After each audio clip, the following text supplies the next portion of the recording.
Chapter 3, Soil Building Tools. In this chapter, basic hand tools, long-handled tools, types of hoes, sharpening your tools, maintaining hand tools, protecting your back, power tools, rototillers and cultivators, maintaining power tools, storing tools, and handy haulers. Loosely, cultivation refers to any form of working the soil, or general gardening. The word is used in more specific sense to mean breaking up or loosening soil. This includes preparing soil for planting and even weeding. In this book, and especially in this chapter, cultivation refers to manipulating the soil to loosen it. Hand tools for cultivating and weeding haven't changed a lot for several hundred years. Materials and manufacturing methods have been refined, but most of today's tools would be recognized by someone from the Middle Ages. Get by with the basics. While it is fun to drool over fancy tools and lush catalogs, you don't need very many to get by. In general, try to buy one really good hand tool rather than two inexpensive ones. Well-made tools are a worthwhile investment because they're less apt to break. In addition to working better and lasting longer, they feel better in your hand. Power tools reduce the effort needed for strenuous tasks. Gardeners managing a half-acre, or a hectare, or more, may not want to do without them, but they're not essential. A wheel hoe requires little effort to accomplish the same tasks. In very small gardens, using hand tools is often less of a hassle than firing up a gas-powered engine. For small, level lawns, a non-powered reel mower is easy, quiet, and needs no maintenance except periodic sharpening. Electric tools are good compromise for providing power in smaller gardens in exchange for minimal maintenance. Medium-sized gardens, you may find tillers or cultivators and chippers useful, but you may only need them rarely. Consider renting such tools once a year and see which you prefer and how often you really need them. Basic hand tools. Hand tools are essential for many garden jobs. Every gardener needs at least one trowel, and some form of weeding tool is also important. Many variations of weeders are available, so look around for the one that fits your hand and best suits your needs. If you're on a limited budget, ask to try out friends' weeding tools before buying your own. Sidebar before you buy. When shopping for hand tools, pick each one up to make sure that it feels comfortable. Single-piece cast aluminum construction is very durable. Avoid single-piece pressed metal tools as they bend and break much more easily. Different tools come in handy for different tasks. Use a trowel to dig up holes for small transplants and bulbs. Hand cultivars are great for mixing in phosphorus or limestone around perennials and for digging up weeds, roots and all.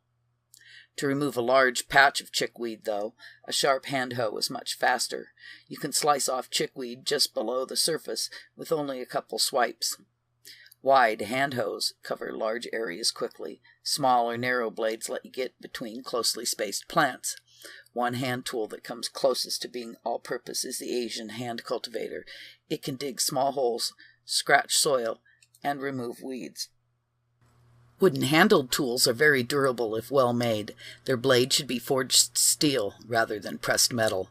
Look for a blade whose socket wraps all the way round the handle and is secured by a pin through the shaft.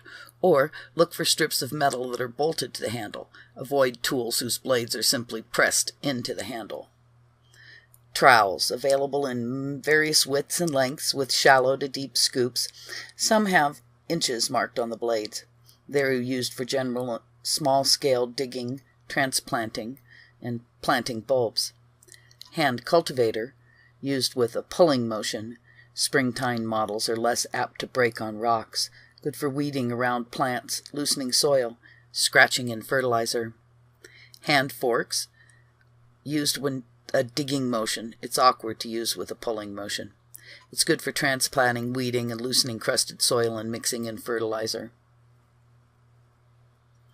The Asian hand cultivator, the Homey, is very versatile. an ancient design used with a pulling motion. It's good for general digging and cultivating, weeding and opening and closing furrows, and for transplanting.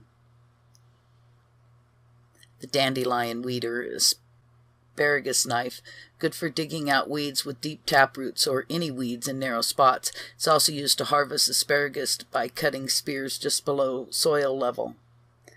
Hand hoe, Dutch weeder. The blade is pulled below the soil surface to slice weeds off at the roots. It's also used for loosening soil.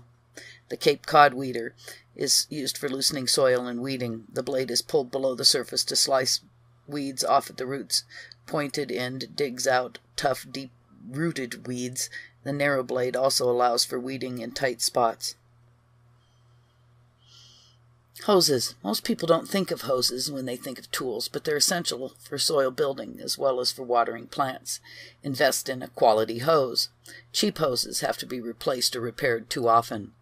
If a hose doesn't come with a plastic collar on its faucet end, install a hose saver, a short piece of hose inside a heavy metal spring, or a brass gooseneck coupling at the faucet to extend your hose's useful life. If your hose gets cut or springs a leak, it's simple to repair with kits available at any garden center or hardware store. Be sure you buy one that's the same diameter as your hose, though. If you're trying to water a large area, you'll need some form of watering device at the end of your hose.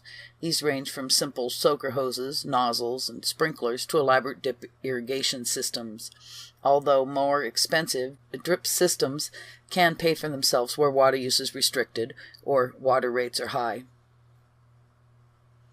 A good hose has a diameter of 5/8 to 3/4 inch, with at least 3-ply, preferably 4-ply construction. Ply refers to layers of mesh reinforcing. It should tolerate at least 500 pounds of pressure per square inch. That's PSI. Cast brass couplings are best for resisting dents and crushing.